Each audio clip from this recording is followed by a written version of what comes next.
مساء الخير عليكم جميعا. طبعا الكلام ده مش صحيح، يعني احنا هل معقوله ان احنا هنمشي حمزه الجمل عشان نجيب صفقات؟ هنستفاد منها ايه؟ يعني انا اللي بدفع الفلوس وانا اللي بدفع الفلوس للصفقات دي معظمها، واخد بالك؟ فاذا معقوله يعني وانا هعمل مكاسب من ايه؟ من صفقات ايه؟ من واحد هياخد مليون جنيه ولا 2 مليون، هياخد ايه يعني؟ انا هاخد ايه؟ ايه المكاسب اللي هاخدها؟ عموما الكابتن محمد صلاح ابو جريشه كابتن راجل محترم، لكن هو لابس نظاره سوداء. هو لو يشيل بس النضاره السوداء ديت من على عينيه ويبتسم قدام الجماهير في التلفزيون، هيبقى يشوفها افضل، والناس تشوفه حتى بوجه افضل شويه من الوجه اللي هو بيطلع بيه. عموما تعالى انا مستعد للمحاكمه في هذا الموضوع. تعالى اللعيبه اللي احنا جبناهم، تعالى يعني انت جبت مثلا كريم عرفات، جبنا محمد حسن، جبنا باسم مرسي، جبنا صالح جمعة، جبنا يا نور، في عندك برضو فراس هيجي.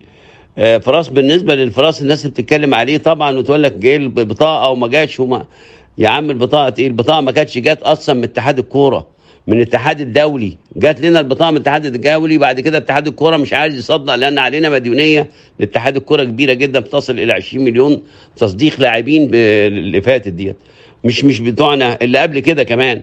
فيعني احنا علينا مديونيات كتيره يا جماعه، من فضلكم رجاء بصوا، النادي تعبان والنادي ما فيش داعي. احنا زعلانين اكتر منكم، احنا اللي زعلانين لان انت زعلان وحزين لانك انت قاعد في التلفزيون وبتشرب قهوه، لكن انا حزين لان انا بصرف وتعبان ووقتي وسمعتي وكل حاجه على الميزان.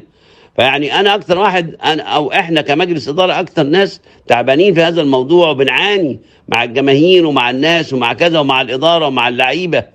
ولعيبه العيب ده كله خلي بالك، يعني احنا ناقص ننزل نلعب كره قدم؟ يعني احنا اللي نروح نجيب الكوره عشان نجيب لها جون مثلا؟ هو ده اللي ناقص عشان يعني نعمل الصح؟ احنا بنعمل قصارى جهدنا في هذا الخصوص. رجاء ان شاء الله ربنا كون بقى ما فيش توفيق من عند ربنا، ده مش من سببنا احنا، والله ما سببنا. التوفيق ده بتاع ربنا، لان اللعيبه ممكن ما بتصليش، بتعمل حاجه غلط، في حاجه غلط انا ما اعرفش ايه اللي غلط اللي موجود، وجايز يبقى الغلط من عندنا برضو، ما بقولش لا، ولكن الغلط احنا ما عندناش سوء نيه في هذا الغلط، وما عندناش كمان ان احنا نرغب في هذا الغلط. ربنا يستر على